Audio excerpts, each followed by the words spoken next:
Hello students, welcome to my channel simple math. आज हम करेंगे चैप्टर 7 फ्रैक्शंस। लास्ट वीडियो में हमने दो गिवन पेयर ऑफ फ्रैक्शंस के इक्विवेलेंट फ्रैक्शन फाइंड आउट किए थे, जिसके या तो न्यूमरेटर सेम हो या डिनोमिनेटर सेम हो, और फिर उनको हमने कंपेयर किया था कौन सा फ्रैक्शन बड़ा है कौन सा छोटा है। आज हम पेज नंबर 72 पर कुछ क्वेश्चंस दिए हैं, उससे स्टार्ट करेंगे। Find the equivalent fractions for the given pair of fraction. आपको गिवन पेयर ऑफ फ्रैक्शंस के लिए इक्विवेलेंट फ्रैक्शंस फाइंड आउट करने हैं such that the fractional units are the same. इस तरह की उनकी फ्रैक्शनल यूनिट सेम हो। तो देखो, क्वेश्चंस करने से पहले हम देखेंगे कि फ्रैक्शनल यूनिट क्या होता है। किसी भी यूनिट को आप जितने पार्ट्स में डिवाइड करते हैं उसकी each part is fractional unit. ये हमने चैप्टर के शुरू में किया था। तो इसको कुछ इस तरह समझते हैं। देखिए, अगर कोई फ्रैक्शन है 2/4, इसकी फ्रैक्शनल यूनिट क्या है, इसको हम लिख सकते हैं 2 टाइम्स 1/4, मतलब 1/4 प्लस 1/4 मिलके 2/4 में बनाता है। इसको हम लिख सकते हैं 2 इंटू 1/4। ऐसे किया था हमने। तो this is the fractional unit. ठीक है, fractional unit of this fraction.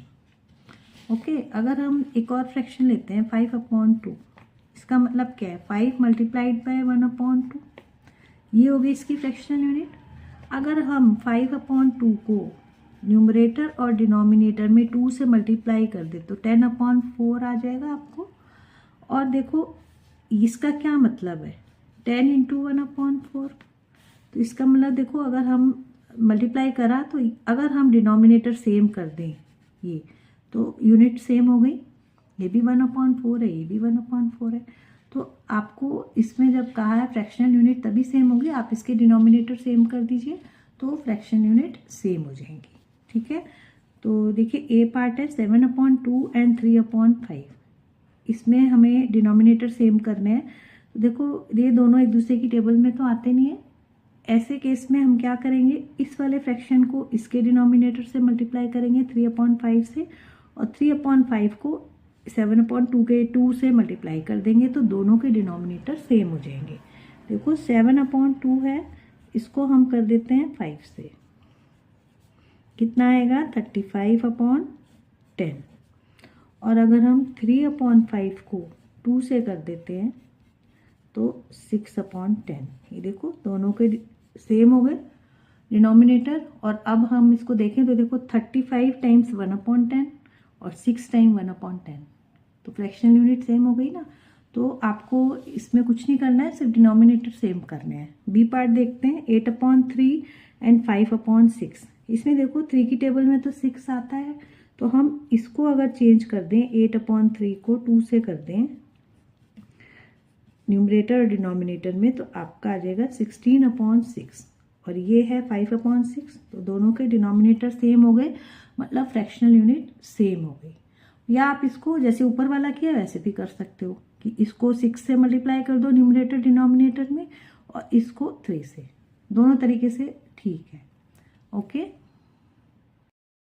C part देखते हैं 3/4 एंड 3/5। इसमें देखो ना 4 की टेबल में 5 आता है ना 5 की टेबल में 4। तो ऐसे केस में हम क्या करेंगे, 3/4 है, इसको 5 से कर देंगे। आंसर आएगा आपका 3 5 ज़ा 15/20। और यहाँ आएगा 3/5 को हम कर देंगे 4 से, आंसर इज 12/20। ठीक है, यही आपको निकालना था, दोनों सेम हो गए। डी पार्ट है 6/7 है। इसमें भी देखो 7 की टेबल में 5 नहीं आता। इस तरह के केस में ही करना है आपको, जहाँ देखो 7 की टेबल में 5 आता ही नहीं, 5 की टेबल में 7 नहीं आता, तो इनके क्रॉस कर देना है। मतलब इस वाले फ्रैक्शन को इससे कर देना है, इस वाले को इससे। और फ्रैक्शन में आपको जो न्यूमरेटर में करना है तो डिनोमिनेटर में भी करना है ना, दोनों में करना पड़ेगा। तो आपका आंसर आएगा इसमें 6 5 ज़ा 30/35। 7 5 ज़ा 35 होता है। और ये वाला जो फ्रैक्शन है इसको हम करेंगे 7 से। 7 8 ज़ा 56 और 5 7 ज़ा 35। यही आंसर है। ई पार्ट देखते हैं 9/4 एंड 5/2। तो 9/4 देखो अगर हम देखेंगे 5/2 को हम 4 बना सकते हैं 2 को, क्योंकि 2 की टेबल में 4 आता है, तो इसमें दूसरे वाले को कुछ करने की जरूरत नहीं है आपको। ये आपका आ जाएगा आंसर 10/4 और ये है 9/4। इसको ऐसे ही रहने देंगे हम कि हमें सिर्फ डिनोमिनेटर्स इक्वल करने हैं, इनके सेम करने हैं। अब देखो 1/10, इसमें देखो 10 और 9 तो दोनों में आता ही नहीं है, बिल्कुल भी कोई मतलब ही नहीं है इसमें आने का सेम। तो इसमें देखो 9 से कर देंगे, इसमें भी 9 से करेंगे, 9/90 और इसको हम कर देंगे 2/9 को 10 से। Answer is 20/90। This is the answer. Okay, जी पार्ट देखते हैं। 8/3 है, इसको हम करेंगे 4 से, क्योंकि 3 और 4 में कुछ भी कॉमन नहीं है, किसी भी टेबल में नहीं आते ये अब एक दूसरे की। और ये हो जाएगा आपका 8 4 32 और 3 4 12 और 11/4 है, इसको हम करेंगे 3 से, दैट इज 33/12। ये आंसर हो गया। नेक्स्ट है आपका 13/6 एंड 1/9। तो देखो या तो आप सीधा कर सकते हो, इसको 9 से कर दो, इसको 6 से, और दूसरा आप देखोगे कि 6 की टेबल में भी 18 आता है और 9 की भी, इनका एक और मल्टीपल है 18, है ना। तो 18 इससे कर लेते हैं हम। 13/6 को देखो 3 से करोगे तो 18 हो जाएगा, ऊपर भी करेंगे 3 से, दैट इज 39/18 और इसको आप 2 से कर लीजिए तब 18 हो जाएगा, तो 2/18।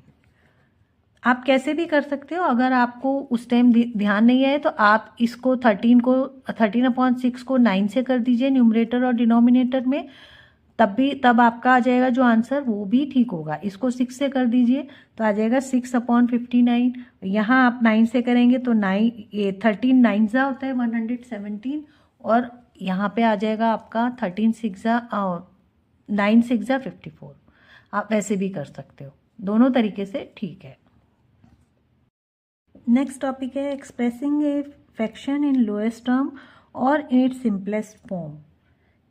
In any fraction, if its numerator and denominator have no common factor except 1, then the fraction is said to be in its lowest term or in its simplest form. इसका क्या मतलब है? इसका मतलब है कि कोई फ्रैक्शन है, सपोज करो आपने फ्रैक्शन लिया 15/20, ठीक है, तो क्या ये अपनी लोएस्ट टर्म में है? तो आप देखोगे कि इसमें कोई कॉमन फैक्टर है, देख के ही पता लग रहा है, तो 5 से दोनों डिवाइड हो जाएंगे। और लोएस्ट टर्म में वही फ्रैक्शन होता है जिसमें कोई कॉमन फैक्टर ना हो एक्सेप्ट 1। तो 1 से तो सारे नंबर डिवाइड हो जाते हैं, क्योंकि तो आप देखो ये तो 5 से डिवाइड हो जाएंगे दोनों, ये भी हो जाएगा, ये भी हो जाएगा, है ना। तो कितना आ जाएगा आपका 3/4, ठीक है।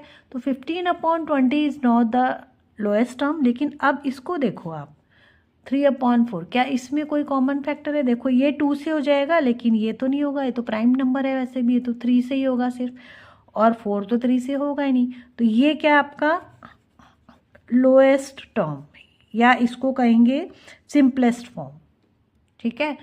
एक और एग्जांपल आप ले सकते हो, जैसे आप ले लेते हैं 18/24। क्या ये लोएस्ट टर्म है? लोएस्ट टर्म में है फ्रैक्शन, तो आप देख के देखो दोनों इवन नंबर हैं, तो इसका मतलब 2 से तो हो ही जाएंगे डिवाइड, तो लोएस्ट टर्म नहीं है। चलो 2 से डिवाइड कर लेते हैं इसको, दैट इज 9/12 आ गया। क्या अब ये अपने लोएस्ट टर्म में है? तो अभी भी देखो इसमें आप देखोगे तो 3 कॉमन फैक्टर है इनका, 3 से डिवाइड हो जाएंगे दोनों, दैट इज 3/4। अब ये अपनी लोएस्ट टर्म में है, या सिंपलेस्ट फॉर्म भी कहते हैं इसको, ठीक है।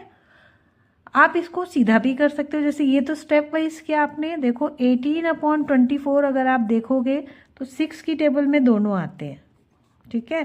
तो आपका 3/4 डायरेक्ट मिल गया आपको सिंपलेस्ट फॉर्म। आप इस तरह भी कर सकते हो, ओके। तो जिसे कहते हैं सिंपलेस्ट फॉर्म या lowest term of a fraction.